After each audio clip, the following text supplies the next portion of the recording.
Daily जो class बनेगी वो या ऑनलाइन ही अभी पढ़ाया जा रहा है, तो आपको डेली क्लास को अटेंड करना है। कोई भी क्लास मिस नहीं करेगा, क्योंकि बेसिक कॉन्सेप्ट हमारे लिए बहुत जरूरी है। हर टॉपिक के पहले बेसिक कॉन्सेप्ट जानना जरूरी है। हम सबसे पहले यूनिट नंबर 1 से स्टार्ट करेंगे। हमारे इसमें जो टोटल 16 यूनिट्स हैं, तो हम पहली यूनिट से स्टार्ट कर रहे हैं जिसका नाम है सेट थ्योरी। तो सेट क्या होता है? तो सेट आपने जनरल इसका सोसाइटी में नाम सुना होगा, जैसे किचन सेट, ग्लास सेट, या स्पून सेट, या फिर सोफा सेट। इस प्रकार सेट जो नाम सुनते हैं तो आपके दिमाग में उसका एक पिक्चर आ जाता है। सोफा सेट बोल दिया तो सोफा सेट का एक प्रॉपर एक कुछ लुक है, उसका डिजाइन है। वो सोफा सेट उससे मैच करता हुआ सारे 2 चेयर, एक मिडिल में लंबी चेयर, वो सभी लगती है। ऐसे स्पून सेट में केवल स्पून आएगी। किचन सेट मतलब किचन के सारे आइटम्स उसमें आ जाएंगे। टी सेट, आप टी सेट यानी कप रख देंगे। अब ऐसा तो नहीं चलेगा ना कि कप के साथ में एक आपने गिलास या बाउल रख दिया, वो सेट नहीं है। तो सेट बताने के लिए उसका वेल डिफाइंड होना जरूरी है। क्लियर कट इंस्ट्रक्शन होना चाहिए, क्लियर कट मालूम होना चाहिए कि ये सेट किस चीज का है। यहां हम जो मैथमेटिकल सेट की बात कर रहे हैं, तो सेट की जो इंपॉर्टेंट डेफिनेशन है वो क्या है, वो देखिए आइए जानते हैं।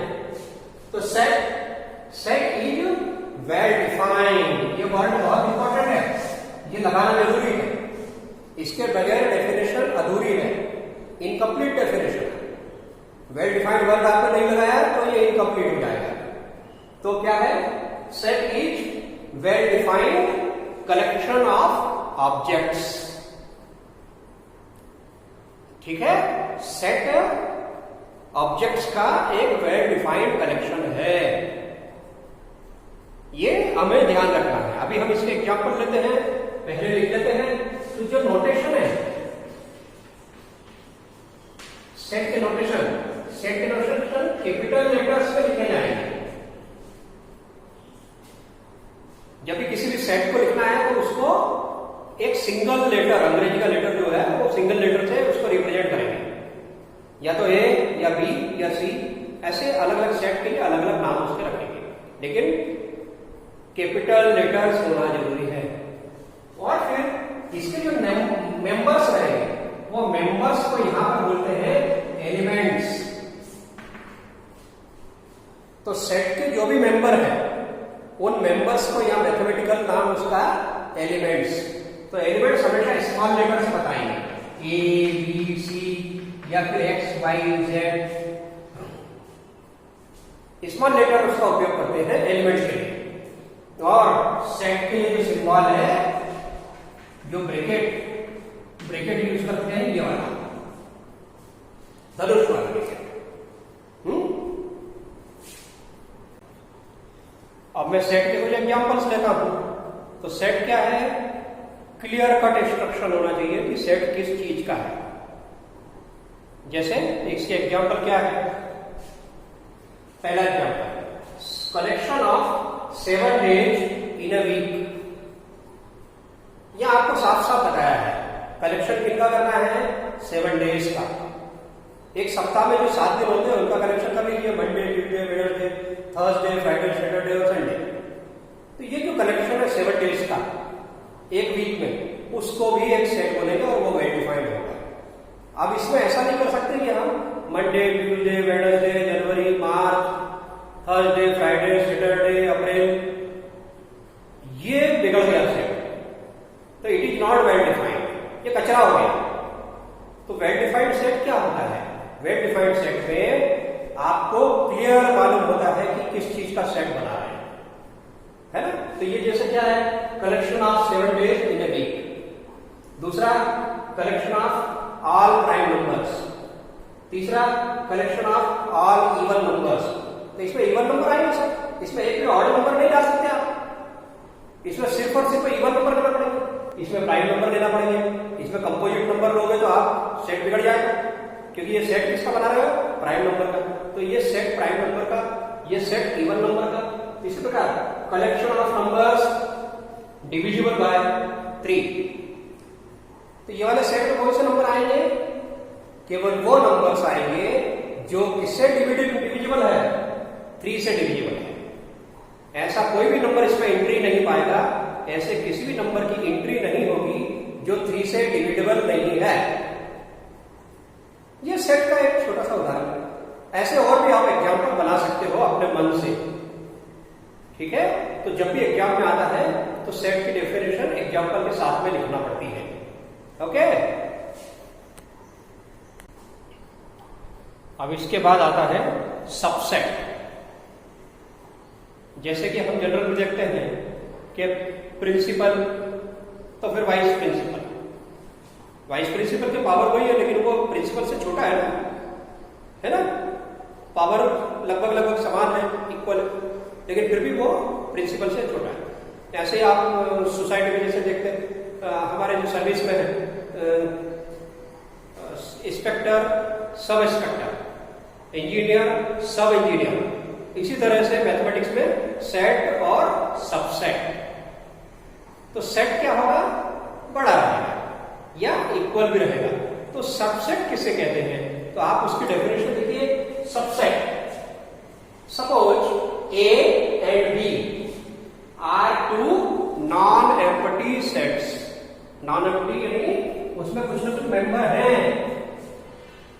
तो मान लिया ए और बी 2 नॉन एम्प्टी सेट्स हैं, तो then set A is said to be subset of set B if every element of set A is in the set B। समझ में आ रहा है क्या बोला है। मान लीजिए 2 सेट है, नॉन एम्प्टी सेट A और B, तो A को B का सबसेट कब कहेंगे, A को B का सबसेट बोलेंगे यदि every element of set A is present in the set B, यानी कि सेट A का हर एलिमेंट सेट B में होना चाहिए। अगर सेट ए में 15 एलिमेंट है, 10 एलिमेंट है, तो सारे 10 एलिमेंट उसको होना चाहिए, सारे 15 एलिमेंट उसको होना चाहिए। सेट ए में जितने भी एलिमेंट है, हर एलिमेंट सेट बी में नजर आना चाहिए। अगर सेट ए का हर एलिमेंट सेट बी में है तो ए को बी का सबसेट बोलते हैं। अब बी क्या कहलाता है, बी हो जाएगा सुपर सेट, सुपर डुपर। तो बी को सुपर सेट कहेंगे, जबकि ए को सबसेट कहेंगे। ठीक है, जैसे हम इसके कुछ एग्जांपल लेते हैं। अभी देखिए सबसेट का अच्छा उदाहरण क्या है। देखिए आप पहले से जानते हैं ये एन, ये कैपिटल लेटर है ना, ये किस चीज का सेट है बोलो तो। यस, ये है set of all natural numbers. Natural number कौन से हैं, जिनको हम काउंटिंग करने के काम में लेते हैं। सबसे छोटा नेचुरल नंबर 1 है, तो हम काउंटिंग करने में जिन नंबर्स को काम में लेते हैं वो नेचुरल नंबर कहलाते हैं। तो एन क्या है, set of all natural numbers, जबकि जेड क्या है, सेट ऑफ ऑल इंटीजर्स। अब इंटीजर क्या है, सारे negative number, negative integer, positive integer, zero, यानी सारे नेचुरल नंबर तो इसमें आएंगे ना। तो सारे पॉजिटिव नंबर, नेगेटिव नंबर और जीरो, ये जो इंटीजर्स है इसमें ये बताओ सेट एन के हर नंबर को इसमें पाएंगे कि पाएंगे, जेड में। तो नेचुरल नंबर एन, इसके जितने भी नंबर्स हैं वो सब किसके अंदर नजर आएंगे, जेड के अंदर नजर आएंगे। तो इसलिए here N is subset of Z. इसको सिंबल कैसे लिखते हैं जानना है। देखो बी राइट, इसका सिंबल है, इसका सिंबल है एन सबसेट ऑफ जेड। ये वाला निशान लगाते हैं, ऐसा लगा, इक्वल लगा सकते। तो अभी इक्वल नहीं आएगा, अभी फिलहाल आएगा सबसेट का निशान। तो एन सबसेट है जेड का। इसका मतलब कैसे पढ़ते हैं, एन कंटेंट इन जेड। इसको ऐसे भी पढ़ते हैं, या तो आप ऐसे पढ़ लो n is subset of z, या फिर पढ़ लो n कंटेंट इन z। दोनों तरीके से इसको पढ़ सकते हैं। n का हर मेंबर z के अंदर है, तो ये every element of n is present in z, तो ये n z का सबसेट हो गया। ठीक है, एक और मैं एग्जांपल देता हूं आपको समझाने के लिए। मान लीजिए एक सेट है A और उसके अंदर 4 एलिमेंट है, ये सिंगल सेट है ना, 1 2 3 4 A B C D 4 element है ना, नंबर ऑफ एलिमेंट 4। ये B में नंबर ऑफ एलिमेंट कितने हैं? 1 2 3 4 5 6 7 8 9 10। अब आप जरा चेक करिए, क्या सेट A का हर एलिमेंट सेट B के अंदर है? तो सबसे पहले कौन है? A। इसमें A चेक करो कि सेट A का एलिमेंट A B के अंदर है कि नहीं, तो यस है, ये दिख रहा। B इसमें है क्या? है, ये अगला एलिमेंट कौन है? C, ये रहा C, और D। तो सेट A का हर एलिमेंट सेट B के अंदर नजर आया, तो ऐसे समय भी सेट A को सेट B का सबसेट कहते हैं। तो here A subset of B। ठीक है, A कंटेंट इन B। आप समझ में आ गया होगा? ओके, एक और बहुत अच्छी डेफिनेशन है, तीसरी डेफिनेशन, इक्वल सेट्स। दो सेट इक्वल कब कहलाते हैं? तो क्या कह रहे हैं? देखो, equal sets, two non empty sets. Non empty word का यूज करना है, सेट में मेंबर होंगे। Two non empty sets A and B are called equal sets if दो नॉन एम्प्टी सेट A और B इक्वल सेट कहलाते हैं अगर set A is subset of set B and set B is subset of set A। यानी A content in B and B content in A। यानी A के सारे एलिमेंट B के अंदर हो और B के सारे एलिमेंट A के अंदर हो। अगर सेट A के सारे एलिमेंट सेट B में दिखते हैं और सेट B के सारे एलिमेंट A में दिखते हैं, तो ये इक्वल सेट हुआ ना। ये देखिए एक एग्जांपल, एक सेट A लिया है मैंने, दूसरा सेट B लिया है, तो A के एलिमेंट कौन कौन है? इसके मेंबर्स बताओ, फैमिली के मेंबर्स कौन कौन है? तो 4 मेंबर है, A B C D, इसके 4 मेंबर है। ये दूसरी फैमिली B, इसमें 4 मेंबर देखिए कौन कौन है? B C A D। तो आप देखिए A का हर एलिमेंट B के अंदर नजर आ रहा है क्या? आप देखिए सेट B का हर एलिमेंट सेट A में नजर आ रहा है क्या? इसका मतलब every element of set A is present in the set B। Similarly every element of set B is in the set A। Therefore, in this case, we call it equal sets। हम इसको equal set कहेंगे। ठीक है, ऐसा नहीं है इसमें ABCD और इसमें PQRS है, तो अगर एलिमेंट एक दूसरे में नहीं मिलेंगे तो फिर वो इक्वल सेट नहीं कहलाएगा। इक्वल सेट होने के लिए A का हर एलिमेंट B में होना चाहिए और सेट B का हर एलिमेंट सेट A में होना चाहिए, तब जाके वो इक्वल सेट कहलाएगा। ठीक है, इस बार ऐसे समय में हम लिख देते हैं here A is equal to B, ये लिखना है। ठीक है, ये क्रम कोई भी हो सकता है, ऑर्डर कोई भी हो सकता है, उसका आगे पीछे हो सकते हैं, लेकिन एलिमेंट वही सेम रहना चाहिए। A का हर एलिमेंट B में पाया जाना चाहिए और B का हर एलिमेंट A में पाया जाना चाहिए। तो A और B एक दूसरे के सबसेट होंगे, तो ये A और B दोनों बराबर सेट होंगे, equal set. Okay, thank you.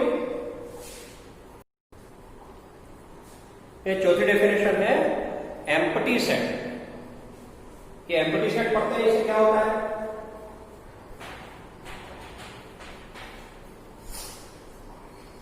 इसको नल सेट भी बोलते हैं, एम्प्टी सेट। तो जैसे कि आपने नाम से क्लियर है,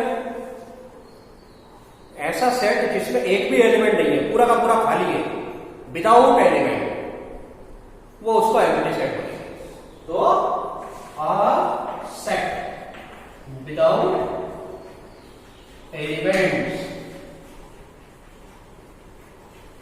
इज कॉल्ड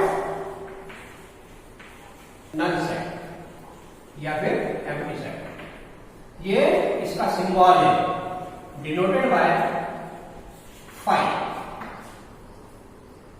इसका डिनोटेड बाय फाइव यानी PHI,